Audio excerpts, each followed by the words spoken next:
नमस्कार सर्वांना, Rupali delicious kitchen मध्ये आपलं स्वागत आहे।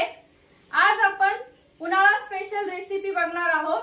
अगदी थंडगार अशी छोट्यांपासून वयस्कर लोकांपर्यंत ही रेसिपी सगळ्यांना आवडते, ती म्हणजे छान आईस्क्रीम। उन्हाळा आला की आपल्याला आईस्क्रीमची आठवण येतेच, तर मग चला सुरुवात करूया आणि साहित्याकडे वळूया। इथं मी 1 लिटर दूध घेतलंय। 1 लिटर दुधासाठी 1 वाटी साखर घेतली आहे, किमान 200 ग्रॅम साखर असेल। मिल्क पावडर, कॉर्नफ्लॉवर पावडर 2 चमचे। मिल्क पावडर मी इथं 30 ग्रॅम घेतली आहे। केशरच्या 10 ते 12 काड्या घेतल्या आहे। वेलची पूड, गार्निशिंग साठी बदाम, पिस्ते आणि काजू ऑप्शनल आहे, ड्रायफ्रूट। दूध मी एकदा गरम करून घेतलंय। आता गरम करायला ठेवलंय 1 लिटर दूध। इथं आपल्याला फुल क्रीम दूध वापरायचंय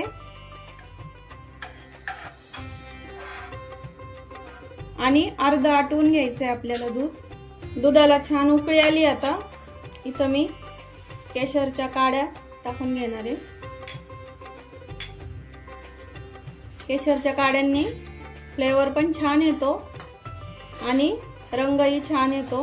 तुम्ही इथं मार्केटमध्ये वेगवेगळे इसेन्स मिळतात, तेही वापरू शकतात, पण मी इसेन्स ऐवजी केशरच्या काड्या आणि वेलची पूड घेतलेली आहे। तुमच्या आवडीप्रमाणे तुम्ही इथं इसेन्स पण वापरू शकता, वेगवेगळे प्रकारचे असतात ते। दूध उकळतंय तोपर्यंत कॉर्नफ्लॉवर, इथं मी थंड दूध काढून ठेवलेलं 1 लिटर मधनं, ते आपल्याला थोडं थोडं टाकून आधी त्याची स्लरी तयार करून घ्यायची आहे। डायरेक्ट कॉर्नफ्लॉवर जर आपण गरम दुधात टाकलं असतं तर त्याच्या गाठी झाल्या असत्या, म्हणून आपल्याला आधी स्लरी तयार करून घ्यायची आहे। आणि मिल्क पावडरची तशीच यामध्येच टाकायचं, मिल्क पावडर पण। थोड्या फार गाठी झाल्या तर चालतात दुधामध्ये, असंही आपण नंतर मिक्सरला फिरवून घेणारच आहोत। अशी स्लरी करून टाकल्यावर व्यवस्थित शिजतं, म्हणून अशी स्लरी करून टाकायची।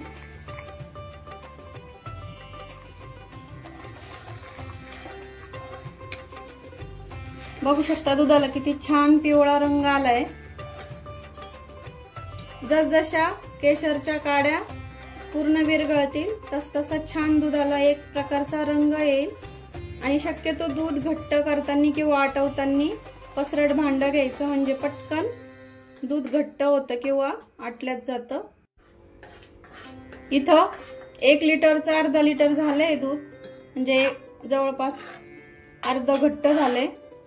आता यामध्ये आपण साखर घेतलेली हे टाकणार आहे। तुम्ही कमी अधिक करू शकता साखर, तुम्हाला कसं गोड लागतं त्याप्रमाणे। साखर टाकल्यावर दूध आणखीन थोडंसं पातळ होतं। 5 मिनिटासाठी पुन्हा आपल्याला उकळून घ्यायचंय दूध। बघा, पहिल्यांदा आधी किती खूप घट्ट दिसत होतं ना, आता थोडंसं पातळ दिसायला लागले। साखर विरघळून घेते आणि 5 मिनिटं छान उकळून घेते। साखर टाकल्यानंतर आता 5 मिनिटं मी उकळून घेतलंय दूध। आता आपण जी कॉर्नफ्लॉवर आणि मिल्क पावडरची जी स्लरी केली होती ती संपूर्ण इथं टाकून घ्यायची आहे। आणि हे कॉर्नफ्लॉवरनी असं दाटसरपणा येतो छान दुधाला। कॉर्नफ्लॉवर आणि मिल्क पावडर टाकल्याच्या नंतर बघू शकता असं घट्टसर झालंय। आता मला 5 मिनिटं लागले पूर्ण घट्ट व्हायला मिश्रण। आता इथं आपण वेलची पावडर टाकून घेतली आहे। अजून थोडंसं 2 ते 3 मिनिटं आपल्याला शिजून घ्यायचंय। 3 ते 4 मिनिटं मी इथं शिजून घेतलंय वेलची पावडर आणि वेलची पावडर टाकल्यावर। आणि शिजलं हे कसं ओळखायचं, तर आपलं मिश्रण हे असं पळीवर थांबलं पाहिजे, तेव्हा समजायचं की आपलं हे मिश्रण तयार झालंय आईस्क्रीम साठी। आता मी गॅस बंद करते।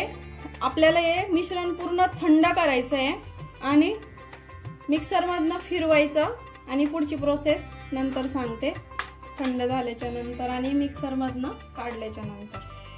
आपलं छान थंड झालंय। आता हे मी मिक्सरला फिरून घेणार आहे। तुमच्याकडे ज्युसरचं भांडं असलं ना मिक्सरचं, ते घेतलं तरी चालेल। आता मी मिक्सरला फिरून घेते।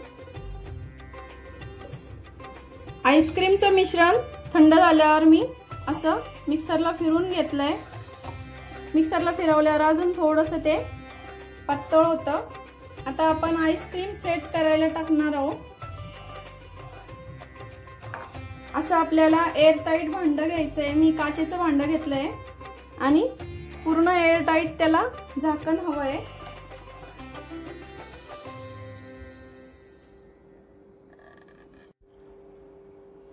आता मी या भांड्यात सगळं मिश्रण टाकून घेतलंय आणि तुमच्या आवडीनुसार तुम्ही सगळे यामध्ये ड्रायफ्रूट टाकू शकता। मी तर काजू, बदाम आणि पिस्ते घेतलेले आहे।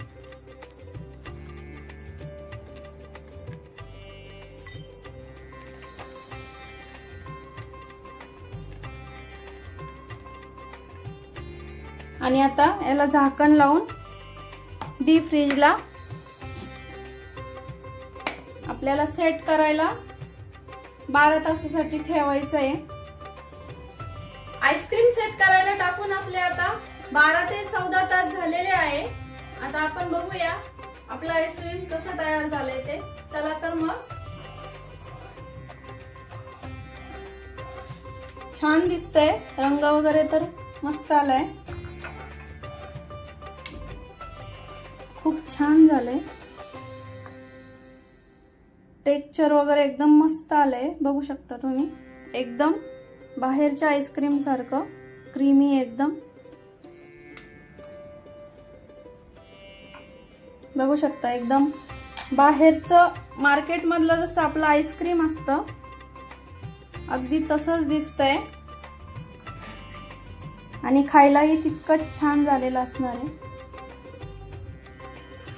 बघू शकता किती छान रंग आलाय, टेक्स्चर पण खूप सुंदर आलंय बघा।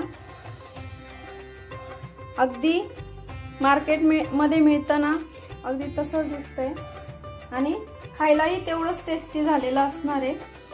तुम्ही माझी रेसिपी नक्की ट्राय करा। माझी आईस्क्रीमची रेसिपी तुम्हाला कशी वाटली कमेंट करून नक्की सांगा।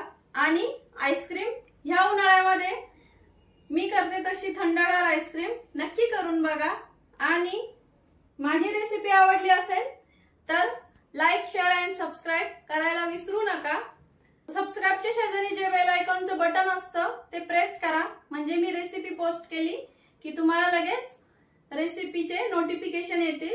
आणि रेसिपी नक्की ट्राय करा, कारण घरचं जेवण हे खरंच स्वादिष्ट असतं।